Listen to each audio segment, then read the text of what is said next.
the perfect plan of God was to have his son with his wife Satan.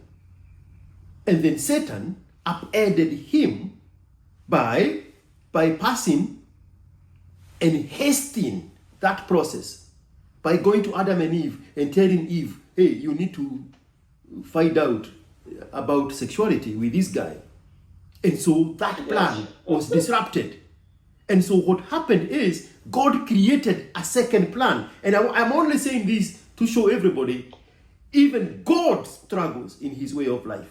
That struggle men face, it's also from God.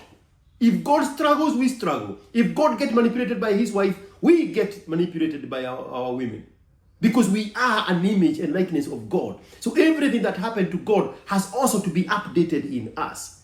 So now God's plan, the perfect plan to have a son in heaven with his wife, is getting disrupted by the intervention of the woman who had manipulated him to create a woman, Eve, in her own image. And beknown to God at the time, this woman had a plan to bypass the birth of Jesus. So what does he do?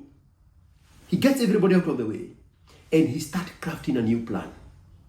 And now the wife, with her now modern evil that we know of, she turned a third of the population of the angels. The Bible calls them the sons of God. It's very confusing when the Bible says sons of God. Those are the fallen angels. It's the third of the population of the angels in heaven. Satan turned them against God because she knew God was having this new plan to try to have his son in this world as we know it. So she turned a third of the population, sent them down here on earth with the instruction to repopulate with the women of the world. There's a noise in your background. That is true. That is perfect. So, see, she sent these sons of God to populate with a woman, with the natural human women. And the product of those foreign angels and the natural woman is what are called the Ephraimims. And the job of the Ephraimims is to delay the birth of Jesus Christ. And so now God, a new struggle for him, sends Angel Gabriel and Angel Michael to come fight the Ephraimims so that they can diminish that influence of the Ephraimims in delaying the birth of Christ. And when they had won the battle on behalf of God, and they have defeated these foreign angels, the sons of God, then they say, mission is complete, now we can proceed. And now the process is to get a woman who is innocent, Virgin Mary. And now Gabriel goes and talks to her and tell her, now this is now the admissible plan of God.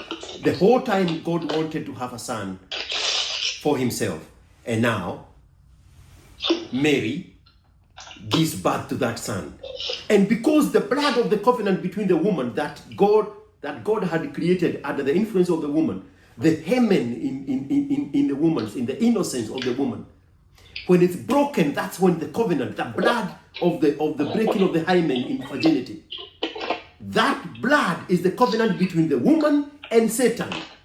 And for them to bypass that covenant, they had to look for a virgin woman so that the baby is on the inside. There is no penetration to put the baby in the womb. The baby is already on the inside. And when he is getting born, he is pushing out that barrier, that hymen that is waiting for the covenant between woman and Satan. And that's how the Bible says that Christ faced sin head on. And now that is the Bible. I'm only saying this to show you there is nothing easy for a man, because it was not even easy for God himself in his own plan to create a